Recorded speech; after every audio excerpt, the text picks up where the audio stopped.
Hello, நான் சக்தி பேசுகிறேன். இந்த வீடியோவில் நம்ம என்ன பார்க்க போறோம்னா, ஒரு 3 பெரிய ஐகானை பற்றி இன்னைக்கு நம்ம பேச போறோம். அவங்க இன்னைக்கு ஒரு பெரிய ஆளா இருந்திருக்கலாம் அண்ட் அவங்க பெரிய அச்சீவ்மெண்ட் செஞ்சிருக்கலாம். ஆனால் இனிஷியல் டேஸ்ல அவங்க எவ்வளோ வாட்டி வந்துட்டு ரிஜெக்ட் ஆயிருக்காங்க, எவ்வளோ வாட்டி வந்து எடுத்து வச்ச ஸ்டெப்ஸ் எல்லாத்தையும் ஃபெயில் ஆயிருக்காங்க. பட் ஸ்டில் அதெல்லாம் ஓவர் கம் பண்ணி அவங்க பெரியலா இருக்கலாம். ஆனா லைக் இன்னமும் வந்துட்டு அவங்க இறந்து ரொம்ப வருஷங்களுக்கு அப்புறமும் அவங்களோட அவங்களோட பேரையோ இல்லை அவங்க யூஸ் பண்ண தயாரிச்ச ப்ராடக்டையோ நம்ம இன்னமும் யூஸ் பண்ணிக்கிட்டு இருக்கோம். ஸோ அந்த மாதிரி ஒரு ஒரு 3 பேத்தை பத்தி இன்னைக்கு பார்க்க போறாங்க. Number 1, Jack Ma. இவர் வந்து ஒரு சைனால பிறந்து வளர்ந்தவருங்க. இவர் வந்துட்டு பாத்தீங்கன்னா ஒரு சின்ன வயசா ஒரு குழந்தையா இருக்கு, ஒரு ஒரு மீன் ஒரு பருவ வயசுல என்ன பண்ணாருன்னா, இவர் இங்கிலீஷ் கத்துக்கிறதுக்காக அங்க பக்கத்துல இருக்கிற ஒரு ஒரு டூரிஸ்ட் பிளேஸ்க்கு வந்து பாத்தீங்கன்னா ஒரு கைடா போனாரு, இங்கிலீஷ் மேல இருந்த ஒரு ஆர்வத்தால. அதுக்கப்புறம் அவர் வந்துட்டு இங்கிலீஷ்ல தான் பேச்சுலர்ஸ் டிகிரியும் வாங்கினாரு.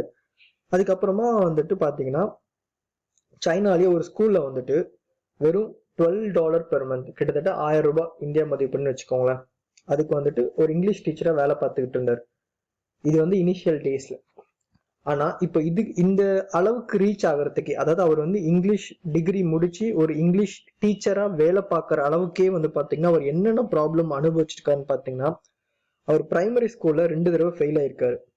அண்ட் மிடில் ஸ்கூல்ல பாத்தீங்கன்னா 3 டைம்ஸ். மிடில் ஸ்கூல்னா மேபி இந்த 6th இருந்து 10th வரைக்கும் இருக்கும்னு நினைக்கிறேன். அண்ட் நெக்ஸ்ட் பாத்தீங்கன்னா இந்த இங்கிலீஷ் பேச்சுலர்ஸ் டிகிரி படிச்சாரு இல்லைங்களா, அந்த என்ட்ரன்ஸ் எக்ஸாம்ல 3 டைம்ஸ் ஃபெயில் ஆயிட்டாரு அவரு. ஸோ இது இது இது இது வரைக்கும் அவர் அந்த இங்கிலீஷ் டீச்சர் ஆகிறதுக்குள்ளார இவ்வளோ ஃபெயிலியர்ஸ் அவர் வாழ்க்கையில பார்த்தாரு. அதுக்கப்புறம் பாத்தீங்கன்னா அவர் வந்து ஹார்வர்ட் யூனிவர்சிட்டிக்கு அப்ளை பண்ணாரு. ஒரு வாட்டி 2 வாட்டி இல்லைங்க, 10 டைம் அப்ளை பண்ணாரு. அந்த 10 டைமுமே அவரை ரிஜெக்ட் பண்ணிட்டாங்க. சரிங்களா? அண்ட் இப்ப நான் சொன்ன பாத்தீங்கன்னா இங்கிலீஷ் டீச்சர், அது ஆகிறதுக்கே அவர் 30 வாட்டி அப்ளை பண்ணி 30 வாட்டி வெவ்வேறு ஸ்கூல்ல ரிஜெக்ட் ஆகி அதுக்கப்புறம் தான் அவர் இங்கிலீஷ் டீச்சரே ஆனார். அது மட்டும் இல்லைங்க, இந்த இங்கிலீஷ் டீச்சர் ஆகிறதுக்கு முன்னாடி அவர் நிறைய வேலைகள் ட்ரை பண்ணார். எக்ஸாம்பிள் KFCல ட்ரை பண்ணார். அது அவரே ஒரு இன்டர்வியூல சொல்லியிருக்காரு. அந்த ஒரு பர்டிகுலர் KFC சைனாக்கு வந்த போது அவங்க ரெக்ரூட் பண்ணாங்களாமா. ஸோ அந்த இன்டர்வியூக்கு ஒரு 24 பேர் போயிருந்தாங்க. அதுல 23 பேர்த்து செலக்ட் பண்ணிட்டாங்க, இவர் ஒருத்தர் மட்டும் ரிஜெக்ட் பண்ணிட்டாங்க. சரிங்களா? அதே மாதிரி அவர் வந்துட்டு சைனால போலீஸ் ஃபோர்ஸ்க்கும் ட்ரை பண்ணாரு. அப்ப பார்த்தா 5 பேர்த்து இன்டர்வியூக்கு போனாங்க, அதுல 4 பேர்த்த ரெக்ரூட் பண்ணாங்க, இவர் ஒருத்தரை மட்டும் ரிஜெக்ட் பண்ணிட்டாங்க. ஸோ இப்ப இவர் வாழ்க்கையில பாத்தீங்கன்னா அந்த இவர் அச்சீவ் பண்றதுக்கு முன்னாடி, ஒரு பெரிய ஆளா வரதுக்கு முன்னாடியே ஒரு சாதாரண ஒரு லைஃப் லீட் பண்றதுக்கு போறதுக்கே இவர் இவ்வளவு ஸ்ட்ரகிள் ஆச்சு, இவ்வளவு தடவை ஃபெயிலியர் ஆயிருக்காரு அவரு. ஸோ இதுக்கப்புறம் என்ன ஆயிருக்குன்னு பாத்தீங்கன்னா 1995ல அவர் வந்து யூஎஸ்க்கு ஒரு கவர்மெண்ட் ப்ராஜெக்ட் பத்தி தெரிஞ்சுக்கிறதுக்காக போயிருக்காருங்க. ஸோ அப்பதான் இவருக்கு வந்து இன்டர்நெட் அண்ட் கம்ப்யூட்டருங்கிற வார்த்தையெல்லாம் தெரிஞ்சிருக்கு. அப்பதான் அவர் கம்ப்யூட்டர் நேர்ல பார்த்திருக்காரு. ஸோ என்ன ஆயிருக்குன்னா, இவர் வந்துட்டு பியர்னு ஒரு வேர்டை டைப் பண்ணாரு. எல்லா இடத்துலயும் இருந்துச்சு, ஆனா சைனீஸ்ல இருந்து எந்த ஒரு வேர்டுமே அந்த அந்த நெட்ல வரல. ஸோ அப்பதான் அவருக்கு தெரிஞ்சு, ஓகே சைனால வந்து நமக்கு இன்டர்நெட் கம்ப்யூட்டர்னு இன்னும் அவ்வளோ ஃபேமஸ் ஆகல, ஸோ நம்ம எதை செய்யணும் அப்படின்னு. ஸோ அதுக்கப்புறம் தான் அவர் என்ன பண்ணனா, அவரோட அப்பார்ட்மெண்ட்ல அவரோட 17 ஒரு ஃப்ரெண்ட்ஸ் வச்சுக்கிட்டு அலிபாபாங்கிற ஒரு கம்பெனி ஆரம்பிச்சார். ஸோ அது வந்து பாத்தீங்கன்னா ஒரு காமர்ஸ் மாதிரி, பொருள் வாங்கி விற்கிறதுக்கான ஒரு கம்பெனி. எந்த ஒரு இன்வெஸ்ட்மெண்ட்டுமே இல்லாம அதை ஆரம்பிச்சாருங்க. ஸோ 1999ல இந்த இந்த பிஸ்னஸ் மாடலை பிடிச்சி போய் சாஃப்ட் பேங்க், கோல்ட்மேன் சாக்ஸ் எல்லாம் வந்துட்டு இன்வெஸ்ட் பண்ணாங்க. இப்போ பாத்தீங்கன்னா இவர் வந்து one of the biggest commerce business எங்கன்னா சைனால நடத்திட்டு இருக்காரு. இவர் தான் CEO, one of the richest person too. ஆனா இவருக்கு ஒரு லைன் கோடு கூட எழுதவே தெரியாதுங்க. But still is the richest person and running successful commerce business in China. அது மட்டும் இல்லைங்க, செகண்ட் டு வால்மார்ட். வால்மார்ட் தான் உலகத்திலே ரொம்ப பெரிய என்ன சொல்றது, ஒரு டிபார்ட்மெண்ட் ஸ்டோர். அவங்களோட சேல்ஸ் பெர் இயருக்கு அதுதான் வந்து உலகத்திலே ஃபர்ஸ்ட்டுங்க சேல்ஸ், ஒரு வருஷத்துக்கு நடக்கிற சேல்ஸ். அலிபாபா அதுக்கு அடுத்து இருக்குங்க. ஸோ அவ்வளோ பெரிய கம்பெனியை கொண்டு போனாரு இவ்வளவு ஃபெயிலியர்ஸ்க்கு அப்புறமா. நெக்ஸ்ட் இப்போ நம்ம யார் பார்க்க போறோம்னா ஹோண்டா. இவரு வந்து பாத்தீங்கன்னா ஜப்பான்ல பிறந்து வளர்ந்தாருங்க. இவர் ஒரு சின்ன ஒர்க் ஷாப்ல இரவு பகல் பார்க்காம ரொம்ப கஷ்டப்பட்டு வேலை செஞ்சார். எதுக்குன்னு பாத்தீங்கன்னா ஒரு சின்ன பிஸ்டின் ரிங் செய்யறதுக்காக. அதை செஞ்சு டொயோட்டோ கிட்ட கான்ட்ராக்ட் வாங்கினா நம்ம லைஃப் நல்லா இருக்கும் அப்படின்னு நினைச்சு அதுக்காக அவ்வளவு கஷ்டப்பட்டு செஞ்சாருங்க. அவருக்கு பணம் இல்லாத போது என்ன பண்ணா, ஒரு ஒய்ஃபோட ஜுவல்லரிஸ் எல்லாத்தையும் அடகு கடையில வச்சு அந்த பணத்தை எடுத்து அந்த பிஸ்டன் ரிங்க ரெடி பண்ணாருங்க. அதை ஒரு ரெடி பண்ணி டொயோட்டோ கிட்ட கொண்டு போய் கொடுத்தப்போ அவங்க என்ன சொன்னாங்கன்னா, இது வந்து எங்க ஸ்டாண்டர்டுக்கு படி இல்லை அப்படின்னு அந்த இதை ரிஜெக்ட் பண்ணிட்டாங்க.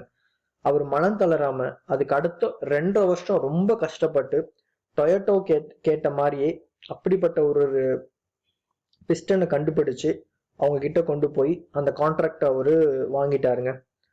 பட் என்ன ஆச்சுன்னா, அவர் அந்த டைம்ல பிசினஸ் ஓகே நம்ம கான்ட்ராக்ட் எடுத்துருவோம், இனி லைஃப் நல்லா இருக்கும்னு நினைக்கும் போது என்ன ஆச்சுன்னா, ஜப்பான் வந்துட்டு ஒரு வாருக்கு போயிட்டாங்க அமெரிக்காவோட.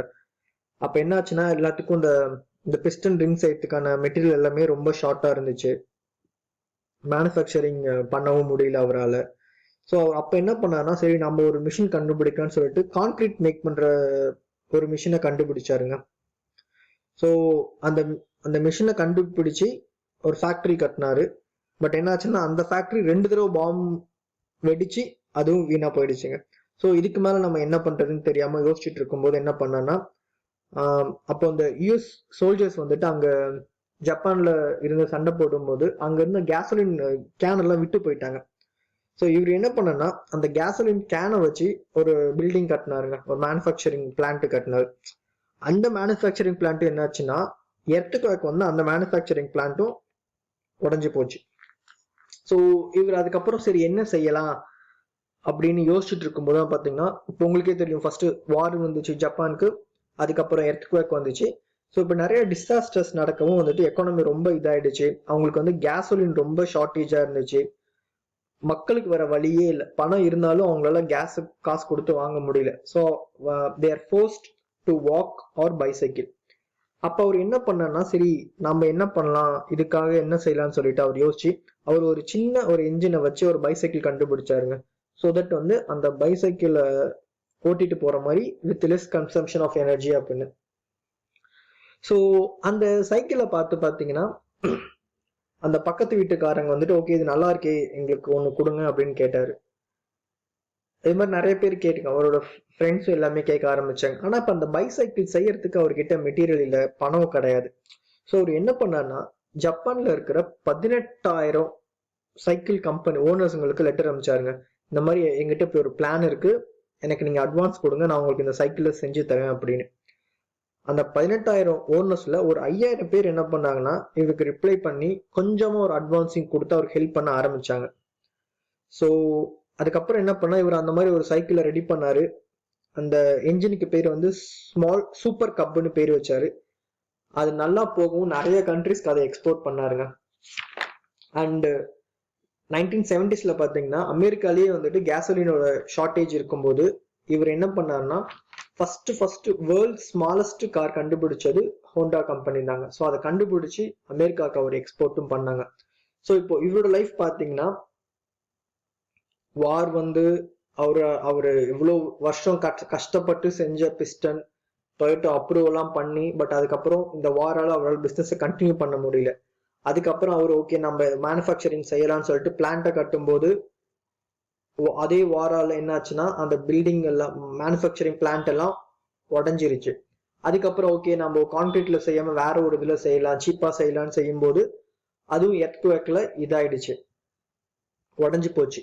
ஸோ இவரும் பாத்தீங்கன்னா இனிஷியல் டேஸ்ல நிறைய ஃபெயிலியர்ஸ், நிறைய விஷயங்கள் வந்து அவர் இழந்து விடாமுயற்சியோட சக்சஸ் ஆயிருக்காங்க. இப்போ தெரியும் உங்களுக்கு ஹோண்டா எப்படி இருக்குன்னு. ஹோண்டா பைக்ஸ் இல்ல கார்ஸ் எல்லாமே வந்துட்டு ப்ரீமியம் குவாலிட்டியா இன்னமும் இருக்கு. அதோட என்டையர் ரீசன் வந்து பாத்தீங்கன்னா இவரோட இனிஷியல் டேஸோட ஸ்ட்ரகிள் தான். அண்ட் இப்போ நம்ம லாஸ்டா யாரை பத்தி பார்க்க போறோம்னா வால்ட் டிஸ்னி. இவரை பத்தி உங்களுக்கு தெரியும், மிக்கி மவுஸ்ங்கிற கேரக்டரை கொண்டு வந்தவர். அண்ட் வந்துட்டு டிஸ்னி லேண்டுங்கிற ஒரு தீம் பார்க்க, கிட்ஸ் தீம் பார்க்க உருவாக்குனது இவர் தாங்க. இவர் இனிஷியல் டேஸ்ல ஒரு நியூஸ் பேப்பருக்கு கார்ட்டூனிஸ்டா தான் இருந்தார். சொல்லப்போனா இவர் ரொம்ப புவர் ஃபேமிலிங்க. ஆனா இவரும் இவங்க அண்ணாவும் ரொம்ப க்ளோஸா இருந்தாரு. இனிஷியல் டேஸ்ல பாத்தீங்கன்னா இவர் வந்து நிறைய ஃப்ரெண்ட்ஸ் அண்ட் நெய்பர்ஸ்க்கு எல்லாமே வந்துட்டு டிராயிங்ஸ் எல்லாம் வரைஞ்சி வரைஞ்சி விற்பாரு. அப்புறமா வந்து அந்த ஓடுற ட்ரெயின்ல வந்து பாத்தீங்கன்னா அங்க இருக்கிற பேசஞ்சர்ஸ்க்கு வந்துட்டு சாக்லேட்ஸ், பிஸ்கட்ஸ் அந்த மாதிரி ஸ்நாக்ஸை வித்துட்டு இருந்தாருங்க. அப்புறமா ஸ்கூல் படிச்சுட்டு இருக்கும் போதே நியூஸ் பேப்பர்லாம் டெலிவரி பண்ணுவாரு. அது மட்டும் இல்லாம இவங்களோட ஸ்கூல் நியூஸ் பேப்பர்ல இவர் தான் கார்ட்டூனிஸ்டா இருந்தாருங்க. ஸோ நான் சொன்ன மாதிரி இவர் ரொம்ப ஏழனால இவரால் ஸ்கூல் இது கண்டினியூ பண்ண முடியல. ஸோ ஒரு 16 வயசுல என்ன ஆச்சுன்னா இவர் வந்து ஸ்கூல்ல இருந்து டிராப் அவுட் ஆகி ஆர்மில ஜாயின் பண்ணாருங்க. ஆனா ஆர்மில என்ன ஆச்சுன்னா இவருக்கு வயசு கம்மி பிளஸ் பிசிக்கல் ஃபிட்னஸ் இல்லைன்னு சொல்லிட்டு ஆர்மில சேர்த்துக்க முடியாது.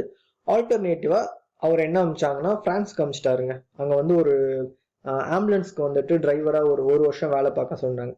இவர் என்ன பண்ணனா அங்க டிரைவரா போயிருக்கும் போது கூட அந்த ஆம்புலன்ஸ் எல்லாம் இவரோட கற்பனை வச்சு நிறைய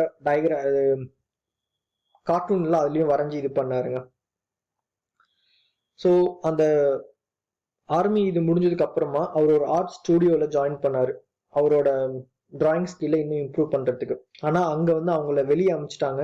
ஏன்னா அவருக்கு ஒரு கற்பனை திறன் இல்லை, அவர்கிட்ட ஒரு நல்ல ஐடியாஸ் இல்லை அப்படின்னு அவர் அங்கிருந்து அமிச்சிட்டாங்க. ஸோ அதுக்கப்புறம் என்ன பண்ணார்னா சரி நம்ம இதுக்கப்புறம் என்ன பண்ணலாம் அப்படின்னு யோசிச்சு ஒரு கம்பெனி ஆரம்பிச்சார். அவரோட இதுக்கு முன்னாடி வேலை செஞ்ச ஒரு கலீகோட. அதுவும் என்னாச்சு பார்த்தீங்கன்னா அவரால் சக்சஸ்ஃபுல்லா கொண்டு போக முடியல, அதுவும் திவால் ஆயிடுச்சு. அதுக்கப்புறம் கொஞ்ச நாள் கழிச்சு என்ன பண்ணா அவரோட அண்ணனோட சேர்ந்து இதே மாதிரி ஒரு கார்ட்டூனிஸ்ட் கம்பெனி தாங்க. ஸோ அந்த அந்த காலங்களில் கார்ட்டூன்ஸ்க்காக ரொம்ப இப்போ நிறைய டெக்னாலஜி வந்துருச்சு. அப்ப பாத்தீங்கன்னா ஒரு கார்ட்டூன் கொண்டு வரணும்னா அவங்க அத்தனை பிக்சர்ஸ் வரையணும். ஸோ வரைஞ்சு தான் அத்தனையுமே கார்ட்டூன் ஃபிலிமா கொண்டு வர முடியுங்க. ஸோ பிரதரோட பண்ணாரு, அதுவும் வந்துட்டு திவால் ஆயிடுச்சு. ஸோ இருந்த சேவிங்ஸ் எல்லாம் எடுத்துக்கிட்டு ஓகே நம்ம ஹாலிவுட் போகலாம், ஒரு ஆக்டர் ஆகலாமே அப்படின்னு சொல்லிட்டு ட்ரை பண்ணி அங்க போனாரு. ஸோ அதுவும் அவருக்கு பெருசா ஹெல்ப் பண்ணல. ஸோ திரும்பி வந்து வேற வழி இல்லாம திருப்பி அவங்க அண்ணா வந்து பாத்தீங்கன்னா அவர் ஒரு பேங்கருங்க. அவர் பேங்க்ல வந்து வேலை பார்த்துட்டு இருந்தாரு. ஸோ அவருக்கு ஒரு ரெகுலர் இன்கம் வந்துட்டு இருந்தது. ஸோ அதனால அவரோட சேவிங்ஸ் வச்சு அண்ணாவோட ஹெல்ப்போட இவர் என்ன பண்ணான்னா இன்னொரு பிசினஸ் ஆரம்பிச்சாருங்க. இதே கார்ட்டூன் அவர் ஆரம்பிச்ச எல்லா பிசினஸ்மே பாத்தீங்கன்னா கார்ட்டூன் ரிலேட்டட் பிசினஸ் மட்டும்தான் ஆரம்பிச்சார். அவரு கார்ட்டூன் பேஸ்டு கம்பெனிஸ் தான் ஆரம்பிச்சாரு. ஸோ அவங்க அண்ணாவோட வந்துட்டு 3rd கம்பெனி ஆரம்பிச்சாரு. அது நல்லா சக்சஸ்ஃபுல்லா போச்சு. ஆனா காப்பிரைட்ஸ் இஷ்யூவால அதையும் வேற வழி இல்லாம மூடிட்டாங்க. ஸோ இவருக்கு என்ன பண்றதுன்னு தெரியல. ஓகே ஒன்னு சக்சஸ்ஃபுல்லா கொண்டு வரணுமேன்னு ட்ரை பண்ணி மிக்கி மவுஸ்னு ஒரு கேரக்டர் கொண்டு வந்தாருங்க.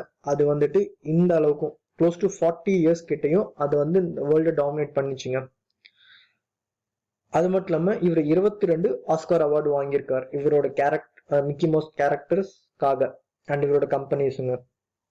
அண்ட் அடுத்து இவர் பண்ணது என்னன்னா டிஸ்னி லேண்டுங்கிற ஒரு கிட்ஸ் தீம் பார்க். இந்த ஐடியா வந்து பாத்தீங்கன்னா 300 டைம்ஸ் ரிஜெக்ட் ஆச்சுங்க. ஒரு தடவை 2 தடவை இல்லைங்க, 300 தடவை ரிஜெக்ட் ஆயிடுச்சு. யார்கிட்டன்னு பாத்தீங்கன்னா பேங்கர்ஸ் கிட்ட, இந்த வெஞ்சர் கேபிட்டலிஸ்ட், இந்த ஃபண்ட் பண்றவங்க, அவங்க ஃப்ரெண்ட்ஸ் கூட எல்லாருமே இதை ரிஜெக்ட் பண்ணாங்க. இது சக்சஸ்ஃபுல்லா வராது, இது கண்டிப்பா திவால் ஆயிடும் அப்படின்னு. But still he believed in is imagination, he believed in is idea. அதனால இதை வந்து அவரு சக்சஸ்ஃபுல்லா பண்ணாரு. இன்னமும் அந்த கம்பெனியால டிஸ்னிலேண்ட் சக்சஸ்ஃபுல்லா ரன் பண்ணிட்டு இருக்காருங்க. ஸோ இவரும் பாத்தீங்கன்னா after many struggles, many failures, ஆரம்பிச்ச கம்பெனி எல்லாம் திவாலாகி ஒண்ணுமே இல்லாம ஆனா இவரோட கார்ட்டூன் மேல இருக்கிற ஒரு பேஷனால அவர் என்னதான் ஃபெயில் ஆனாலும் அதே கார்ட்டூன் சம்பந்தமா ஒரு பிசினஸ் ஆரம்பிச்சு அவரால் சக்சஸ்ஃபுல்லா பிசினஸ் ரன் பண்ண முடிஞ்சதுங்க. தேங்க்ஸ் ஃபார் வாட்சிங் திஸ் வீடியோ.